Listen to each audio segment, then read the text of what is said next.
আসসালামু আলাইকুম, কনা ওয়ালি নন চ্যানেলে আপনাদের স্বাগতম জানাচ্ছি। আমি কনা। তো দর্শক শ্রোতা, কেমন আছেন সবাই? আশা করছি সবাই ভালো আছেন। তো আজকে যে ভিডিওটা দেখাবো, সত্যি সেই ভিডিওটা দেখে আমি আশ্চর্য হয়ে গেছি যে এই বয়সে প্রেম, বা এই বয়সে এটাকে প্রেম বলে না, এটাকে পরকীয়া বলে।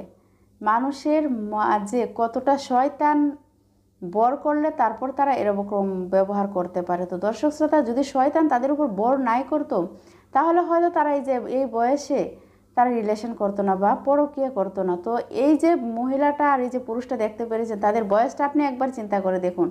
তাদের সন্তান আছে, তাদের সন্তানদের বউ আছে, তাদেরও কিন্তু নাতি নাতকর হয়তো হয়ে গেছে। আমি দেখেছি তারা দাদু দাদার বয়সী হবে। তো যাই হোক, তারা এই বয়সে পরকীয়া করতে গিয়ে হাতে নাতে ধরা খেলো। এখন বলুন, এদের জন্য এদের সন্তানের মানসম্মানটা কি থাকবে? এদের জন্য এদের পরিবারের মানসম্মান থাকবে? এদের সন্তানরা কিভাবে মুখ দেখাবে? এরা যদি একবার এটা চিন্তা করতো, তাহলে কি তারা এরকম পরকীয়া করতে যাইতো বলেন? তো দর্শক শ্রোতা, আমি বেশি কথা বলবো না, আপনাদেরকে নিয়ে যাব সেই ভিডিওতে।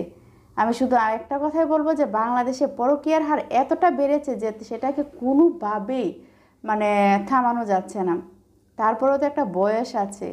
এই যে তাদের বয়সটা দেখে আমি আসলেই কি বলবো আপনাদেরকে, কি বলে আমি ওনাদের আমি কি বলবো, কি বলে উপাধি দেবো ওনাদেরকে, যে ওনাদের এই বয়সের এই প্রেম বা এই সম্পর্ক বা এই পরকীয়া কি। তো যাই হোক, আমি আর বেশি কথা বলবো না, আপনাদেরকে নিয়ে যাব সেই ভিডিওতে। এদের মতো কিছু কিছু মানুষের কারণে আজকে আমাদের বদনাম, আমাদের সমাজের বদনাম। পরিবার মুখ দেখাতে পারে না, তাদের সন্তানরা এখন ভালো কোথাও গিয়ে ভালো একটা কথা বলতে পারবে না। কারণ সমাজে গিয়ে একটা কথা বলতে গেলেই তাদেরকে তার মা বাবার কথা দিয়ে কিন্তু মুখ বন্ধ করে রাখবে।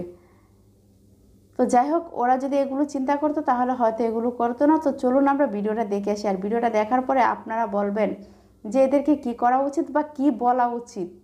এই বয়সে কি এদের এটা করা ঠিক হয়েছে?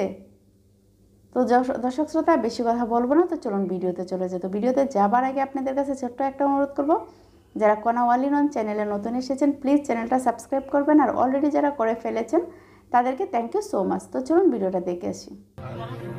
কি খারাপ আমরা যে শাস্তি আপনার সে আছে মাথা